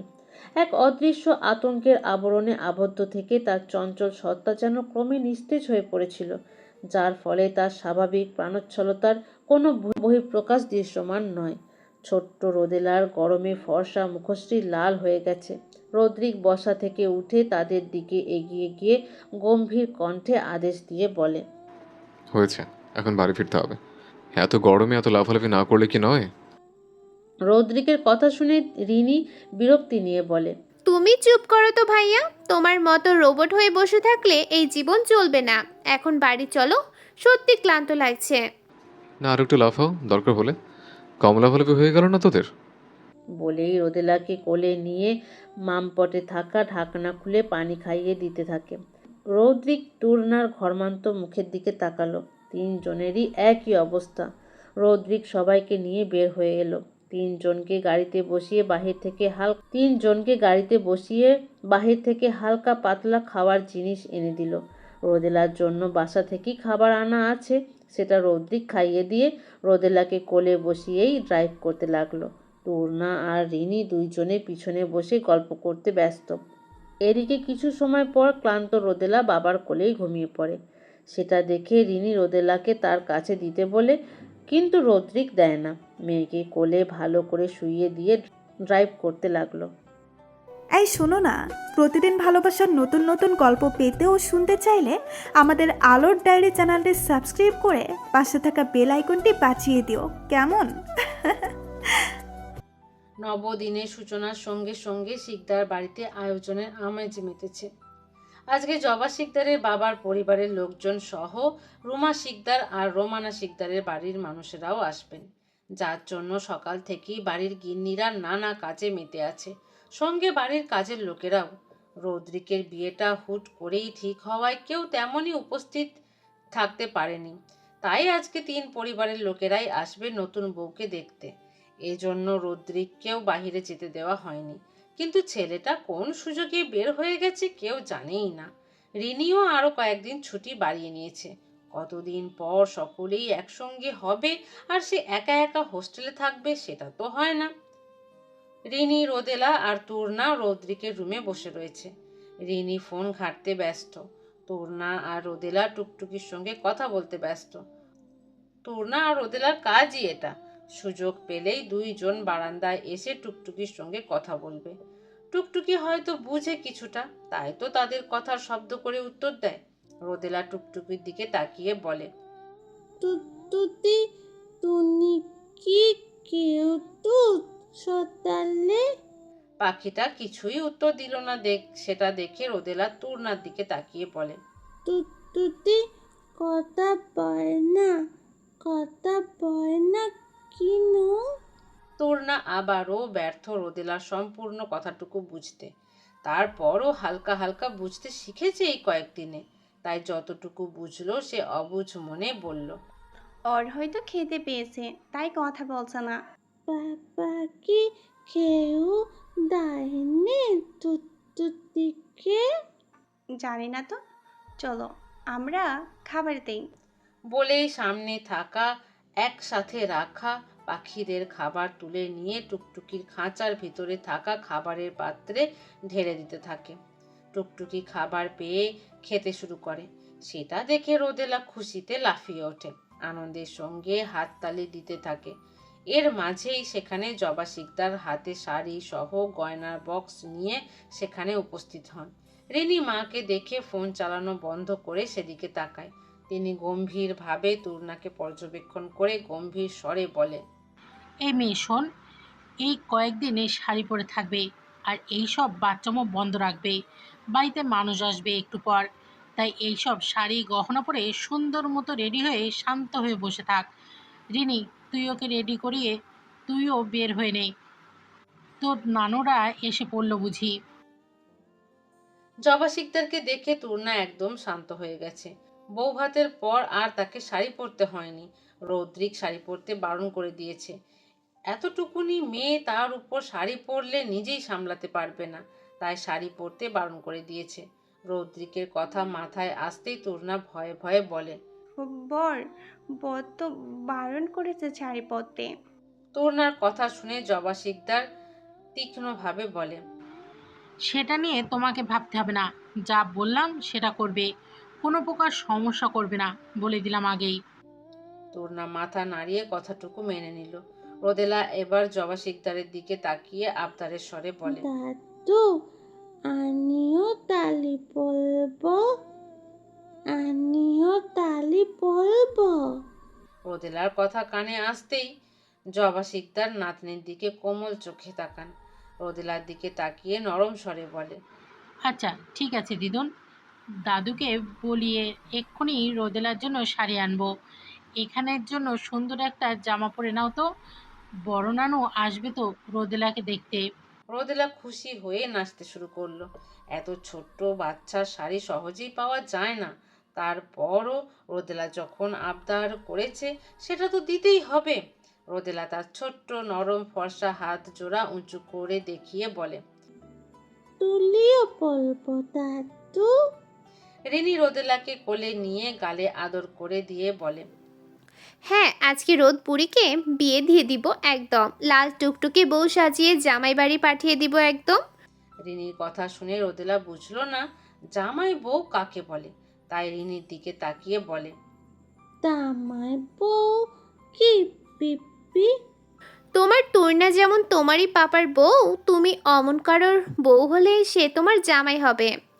রোদেলা তূর্ণার দিকে তাকিয়ে বলে, টুনা পাপার বউ হয় না, টুনা আমার বউ। রোদেলার কথা শুনে রিনি হেসে দেয় ফিক করে, হাসতে হাসতে বলে, আরে রোদ, তূর্ণা তোমার বউ না, মা হয় মা। তুমি তো মেয়ে, তোমার কি করে বউ বলে হবে বলো? তূর্ণার তোমার পাপার বউ আর তোমার মা। রিনির কথা রোদেলার ছোট্ট মাথায় তেমন ভাবে বুঝে উঠল না।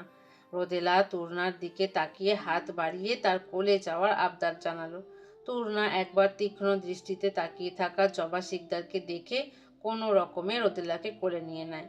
রোদেলা তূর্ণার কোলে গিয়ে তার বুকে মাথা দিয়ে আধো আধো স্বরে বলে, টুনা কি টুনি আমার মা? দাদু তো পিপির সঙ্গে থাকতে, টুনি কেন আমার কাঁধে ছিটে না? তূর্ণা কি বলবে ভেবে পেল না। অল্পখানিক বুঝ হওয়ার পরও রোদেলা তার পাপা আর গোটা শিকদার পরিবার ছাড়া আর কাউকেই পাশে পায়নি। মা নামক মানুষেরও যে অস্তিত্ব রয়েছে সেটাও তার জানা নেই। মা বলতেও সে তার পাপাকেই বোঝে। বাড়ির সবাই রোদেলাকে আরও মাথায় করে রাখে। একজন মাও যে এতটা নিষ্ঠুর হতে পারে সেটা প্রিয়তিকে দেখলে বোঝা যায়। শত হোক তার পেটেরই সন্তানকে যে সময় সবচেয়ে বেশি মায়ের প্রয়োজন ছিল, সেই সময়টাতেই প্রিয়তির ছোট্ট রোদেলার কথা একটি বারের জন্য না ভেবে নিষ্ঠুরভাবে ফিরে চলে গেল। রোদেলা হয়তো জানে না মা জিনিসটা কি, এই বাড়িতে তার ভালোবাসার কমতি নেই, তবু একটা মায়ের ভালোবাসা চাইলেও সকলের পক্ষে দেওয়া সম্ভব নয়। আর না রোদেলা মায়ের ভালোবাসাটা বোঝে। তারপরও জীবনের একটা পর্যায়ে একটা সন্তানেরও মায়ের ভালোবাসা প্রয়োজন হয়, আর একজন ছেলেরও একটা সঙ্গীর প্রয়োজন হয়। তূর্ণার বিষয়টা বুঝতে পেরে রিনি নিজ থেকে বলল, হ্যাঁ, তোমার তূর্ণা তোমার মা, রোদের দাদু যেমন আমার মা, তূর্ণাও তোমার মা। এতদিন ছিল না, কারণ মা অনেক দূরে ছিল, তাই আসতে পারিনি, কিন্তু এখন থেকে রোদের মা রোদের সঙ্গেই থাকবে। রোদেলা তূর্ণার বুক থেকে মাথা উঠিয়ে তূর্ণার মুখ পানে চেয়ে ভীষণ আদুরে ভাবে ডেকে ওঠে, আমার টুনা মা, টুনা মা। প্রথমবার হয়তো কেউ এত আদর মেখে ডাকলো তূর্ণাকে। তবে ডাকটার মাঝে আলাদা কিছু ছিল, নতুন কিছু ছিল, যা এর আগে কোনো দিন কেউ তাকে ডাকেনি। না চাইতেও তূর্ণার অদ্ভুত এক ধরনের ভালো লাগা ছেয়ে গেল হৃদয় মাঝে। মা ডাকটা কি এতই মধুর? নাকি তার কাছেই শুধু মধুর লাগছে? এই জীবন্ত পুতুল তাকে মা ডাকছে, তার মানে এই পুতুলটা তার খুব আপন কেউ। তূর্ণা রোদেলার ললাটে হালকা করে চুমু এঁকে দিয়ে বলে, আরেকবার মা ডাকো তো পুতুল সোমা। আমি তোমার মা, আমার পুতুল তুমি। টোনাম্মা টোনাম্মা। জবা শিকদার হালকা নরম হলেন। তিনি তূর্ণা আর রোদেলার মধ্যকার সম্পর্ক নিয়ে বেশ দোটানায় ভুগছেন। ভোগান্তির কারণটা ফেলে দেওয়ার মতো নয়। তূর্ণার মানসিক অবস্থার জন্য তিনি রোদেলাকে একলা তূর্ণার কাছে রাখেন না সহজেই। সঙ্গে ঋণী না হলে অন্য কেউ থাকেই, কখন না জানি আঘাত করে বসে এই ভয়ে। তবে এই কয়েকদিন যতটুকু দেখেছে তাতে সম্পূর্ণ ভয়টা না কাটলেও মনের মধ্যে খচখচানি রয়ে গেছে। হয়েছে, এবার ওকে তাড়াতাড়ি রেডি করা। আর তোর ভাইকেও ফোন দে, তাকে যেতে বারণ করার পরও বের হয়ে গেছে।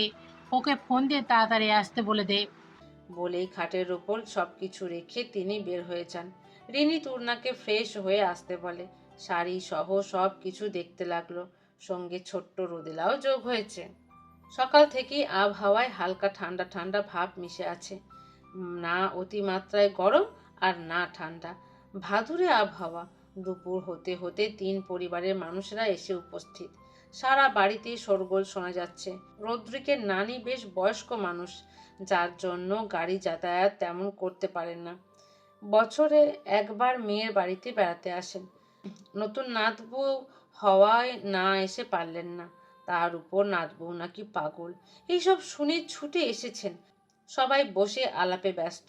বাচ্চারা সব উপরের রুমে আড্ডায় মেতেছে, বড়রা সবাই নিচে। রদ্রিকের নানি রোকসানা খাতুনকে বলে ওঠে, নাতবউ কই? হ্যাঁ রে, আন আগে। আশা হাতে দেখলাম না তারে। রুমা, একটু ওকে নিয়ে আয় তো বোন। জবা শিকদারের কথা শুনে রুমা শিকদার তূর্ণাকে নিতে চলে যান। তূর্ণার রুমেই বসেছিল। পরনে তার লাল সাদা মিশ্রিত একখানা তাঁতের শাড়ি। ফর্সা গায়ে শাড়িটা বেশ মানিয়ে উঠেছে। সেই সাথে হাতের সোনার বালা আর কান সহ গলায় থাকা গয়নার জন্য আরো সুন্দর লাগছে। মুখে কৃত্রিম কিচ্ছু দেওয়া হয়নি। সাদা মাটা যেমন তূর্ণা তেমনই রাখা হয়েছে। রুমা শিকদার মাথায় আঁচল টেনে দিয়ে তূর্ণাকে নিয়ে নিচে আনে। তূর্ণা ভয়ে মাথা নিচু করে রেখেছে। জবা শিকদার বার করে বলে দিয়েছে ভালো করে থাকতে। তূর্ণা ভয়ে সবটা মেনে নিয়েছে। রুমা শিকদার রোকসানা খাতুনের পাশের খালি জায়গাটাতে তূর্ণাকে বসিয়ে দেন। রোকসানা খাতুন গম্ভীরভাবে তূর্ণাকে পর্যবেক্ষণ করলেন। মুখশ্রীতে কাঠিন্য ভাব বজায় রেখে গম্ভীর স্বরে জিজ্ঞেস করে ওঠেন, নাম কি তোমার? তূর্ণা আর চোখে একবার দেখে নিল সামনে থাকা বয়স্ক মহিলাটাকে। বয়সের কারণে ফর্সা চামড়া কেমন কুঁচকিয়ে এসেছে, তারপরও মিষ্টি দেখতে বেশ। দেখেই বোঝা যাচ্ছে যৌবনে অধিক মাত্রায় সৌন্দর্যের অধিকার সম্পূর্ণ নারী ছিলেন ইনি। তূর্ণা ভয়ে ভয়ে বলে, তৃষ্ণা। রোকসানা খাতুন তীক্ষ্ণ দৃষ্টি বজায় রেখেই বলেন, মাথার সাথে কি মুখ তোতলা তোমার? সুন্দরভাবে কইতে পারো না নামডা? তূর্ণা শুকনো ঢোক গিলে নিল ভয়ে। এ দেখি জবা শিকদারের মতো পচা। শুরুতেই কেমন কেমন করে কথা বলছে। তূর্ণা আবারও কোনো রকমে বলে, তৃষ্ণা। দেখা তো মনে হয় না পাগলি তুমি। দেখতে তো বেশ সুন্দরী তুমি। তয় সংসার কেমনে করতে হয় সেটা বোঝো তো নাকি? তূর্ণা কিছু বলল না, নিঃশব্দে সবটা শুনলো। কারণ তাকে এটাই করতে বলা হয়েছে। তার উপর সামনের মানুষটা বেশ রাগী স্বভাবের, তাই আরো চুপ থাকাটা ভালো মনে করলো তূর্ণা। রোকসানা খাতুন গম্ভীর স্বরে বলে, শোনো মাইয়া, শিকদার বাড়ির বউ হইছ, পাগল হওয়া পরেও তোমার ভাগ্য আছে কন লাগবো। নাইলে আমার অমন চান্দের টুকরা নাতির কপালে এমন পাগল জুটলো কেমনে কইরা? যাই ওই, এই বাড়ির বউ যখন হইছ তখন তোমার বাবে মানায় নিতে হইব।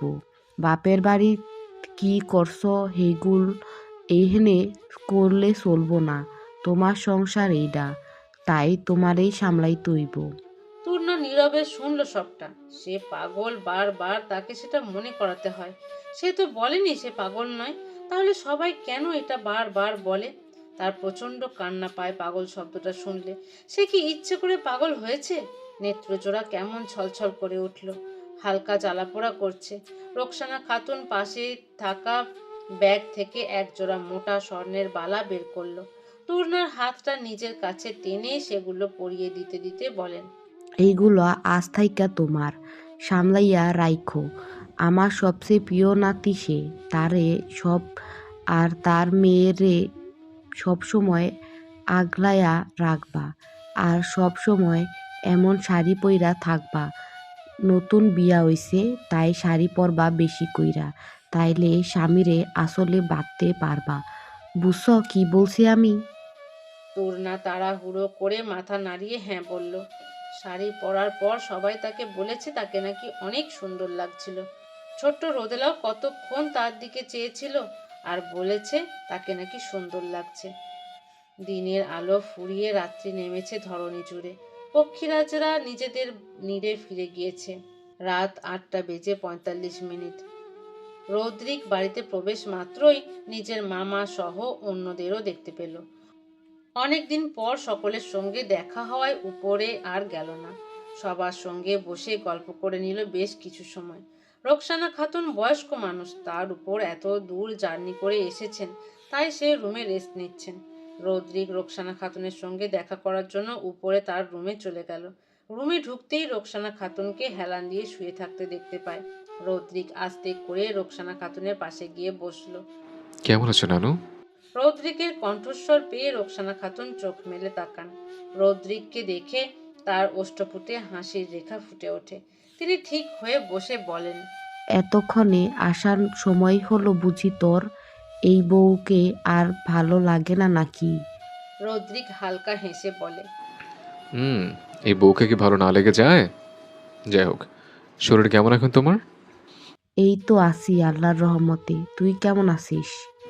এই তো বেশ ভালো আছি। রাতে খাবার খেয়েছো? খাইছি। তোর জন্য অপেক্ষা করলাম কিন্তু তুই তো এলি না। কাজ ছিল নানু, জানোই তো। রোকসানা খাতুন নাতির দিকে তাকিয়ে হতাশ কণ্ঠে বলে, ওই পাগল মেয়েকে কেন মাইনা নিলি তুই? মেয়েটা তোকে কি কইরা সামলাইব?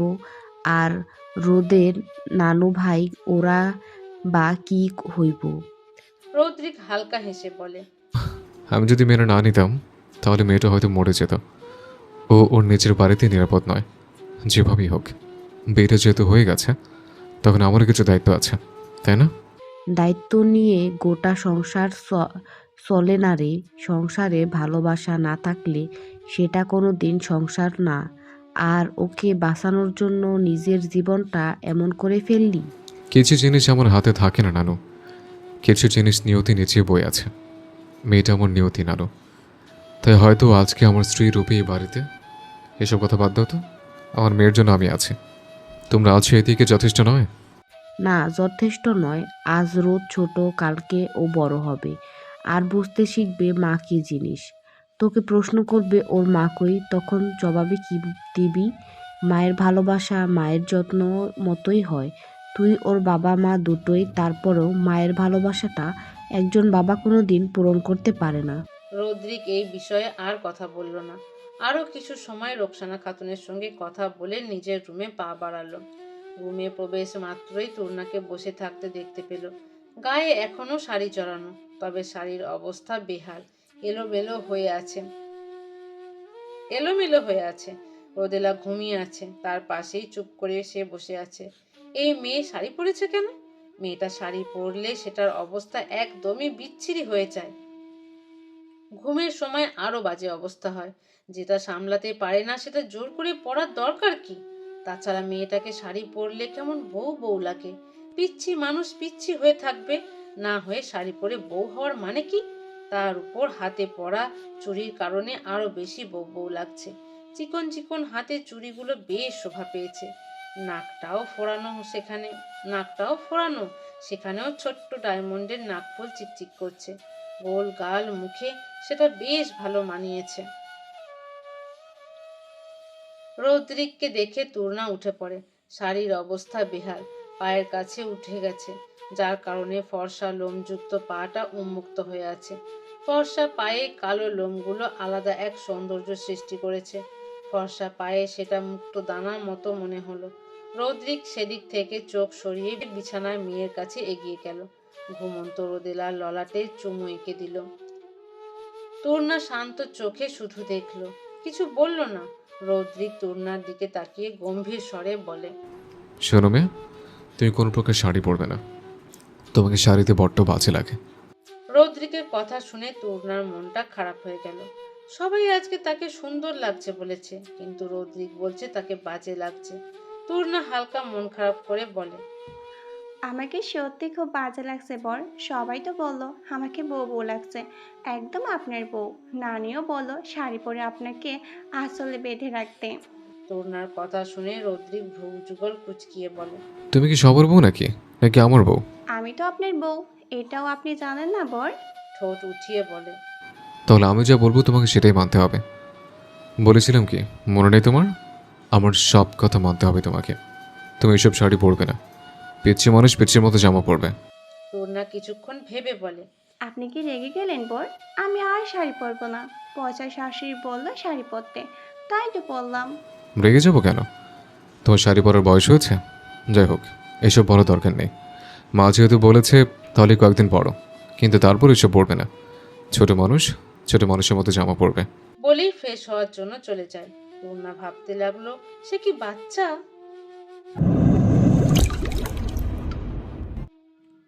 সকাল থেকেই সারা বাড়িতে তোড়জোড় শুরু হয়ে গেছে। রিনি, রোহান, শ্রাবণ, বাড়ির সকলেই মিলে বাগানের চড়ুই ভাতির আয়োজনে মেতে গেছে। সব কাজিনরা একসঙ্গে হলে তারা একদিন হলেও চড়ুই ভাতির আয়োজন করবেই করবে। এই দিন বাচ্চারা মিলেই সব রান্নাবান্না করে, বড়রা সব তাদের মতো গল্পগুজবে মেতে থাকে। আজকের দিনটা বেছে নিয়েছে তাদের চড়ুই ভাতির জন্য। আজকের দিনটা বেশ মেঘলা মেঘলা, না আছে অতিরিক্ত রোদ, আর না আছে বৃষ্টি আসার কোনো চিহ্ন। ছেলেরা সব বাজারের জন্য বের হয়েছে। কাল রাতেই সব লিস্ট করা হয়েছে। মেয়েরা সব বাগানে একদিকে গোল হয়ে বসে আছে। রৌদ্রিকের দুইটা মামা, জবা শিকদার সবার ছোট, একটা মাত্রই বোন। বড় মামার দুই মেয়ে, আর ছোট মামা একটা ছেলে একটা মেয়ে। মিথিলা, নাজমিন বড় মামার মেয়ে, এবার অনার্স 3য় বর্ষে। দেখতেও বেশ মিষ্টি প্রকৃতির মেয়ে, তবে অন্য সময়ের তুলনায় মিথিলা আজকে বেশ চুপচাপ শান্ত হয়ে আছে। আশা হতেই কারোর সঙ্গে তেমনভাবে না কথা বলছে, আর না সবার সঙ্গে আড্ডায় মেতেছে। সবাই ডাকলেও একটাই বাহানা দিয়েছে, তার মাথা ব্যথা করছে এতখানি জার্নি করে, তাই কেউ বিরক্ত করেনি আর। মিথিলা শান্ত দৃষ্টিতে রিনির পাশে হলুদ রঙের শাড়ি পরিহিত হাসতে থাকা তূর্ণাকে দেখছে। নিঃসন্দেহে তূর্ণাকে রৌদ্রিকের পাশে ভীষণ রকম বাজে লাগবে এই মেয়েটাকে, তাই না? মিথিলা কয়েকবার কল্পনায় তূর্ণা আর রৌদ্রিককে পাশাপাশি দাঁড় করিয়ে দেখতে চাইলে প্রতিবারই তাদের মানিয়েছে, কিন্তু এটা মিথিলার মন মানতে নারাজ। রৌদ্রিকের পাশে মেয়েটাকে মানাচ্ছে না, এটা বোঝাচ্ছে বারবার। সকলেই এত সহজে তূর্ণার সঙ্গে মিশে যাওয়াটাও সে মেনে নিতে পারছে না। আজকে সকলের এই বন্ধুত্বপূর্ণ আচরণ একদমই বিরক্তির কারণ লাগছে। সবাই এত দরদি হয়ে উঠেছে কেন? তার কষ্টটা কি কারোর চোখে পড়ছে না? সে কারো বিরহে পুড়ে ছাই হয়ে যাচ্ছে, সেই দহনের আগুন কি কেউ দেখছে না? তার ভেতরটা মরুভূমির মতো শুকিয়ে খাঁ খাঁ হয়ে গেছে। রৌদ্রিক তো তাকেও মেনে নিতে পারত। সে কি খুব খারাপ ছিল এই পাগল তূর্ণার থেকে? রোদেলাকে কি সে ভালোবাসতে পারতো না একজন মায়ের মতো? তাহলে কেন রৌদ্রিক তাকে তূর্ণার জায়গাটা দিল না? আজকে তো সে থাকতে পারতো এই জায়গাটায়, থাকতে পারতো। হাসি পেল বড্ড। তার চাওয়া শুধুই এই পারতো অবধি আটকে আছে। মিথিলা আর বসে থাকতে পারলো না। তূর্ণাকে দেখে তার ভেতরকার ব্যথাগুলো আরও নাড়িয়ে তুলছে তাকে। মিথিলা উঠতে নিলে রোহানের মামাতো বোন নিশিতা মিথিলার দিকে তাকিয়ে বলে, আরে কোথায় যাচ্ছ মিথিলা? শরীর কি বেশি খারাপ তোমার? সকলেই মিথিলার দিকে তাকিয়ে আছে।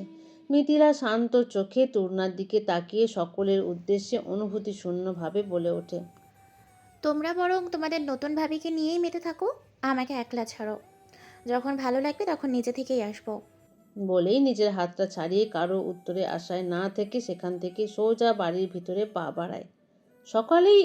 সকলেই একটু অবাক হয়, কারণ এর আগে কোনো দিন মিথিলা এমনটা করেনি।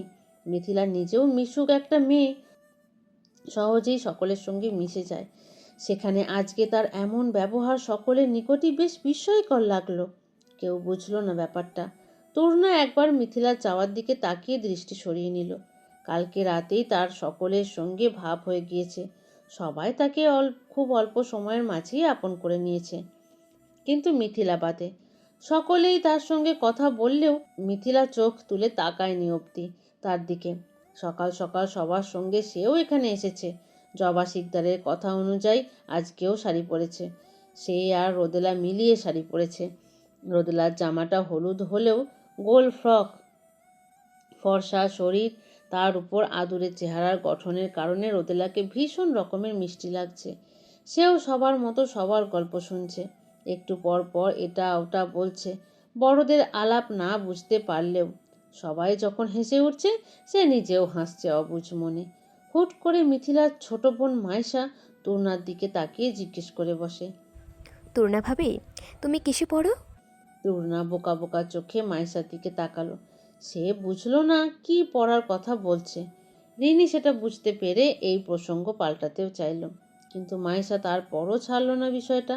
মাইশা আবারও বলে, তুমি কোনোদিন স্কুলে যাওনি? তরুণা কি বলবে এবারও বুঝলো না। তার জীবনের গণ্ডি পেরিয়েছে চার দেয়ালের মাঝে। সেখানে স্কুল নামক জায়গায় তার পা আজ অবধি পড়েনি। রূপা তার কোনো জিনিসপত্রই তাকে ধরতে দেয় না। তরুণা অবুঝ মনেই বলে ওঠে, স্কুলে তো রূপা আপু আর সোহেলে তো যায়, আমি তো স্কুলে যাইনি। আচ্ছা, স্কুলে কি করে? মাইশা এবার টেনে সামনের বছর এসএসসি পরীক্ষা দেবে। মাইশা অবাক হয়ে বলে ওঠে,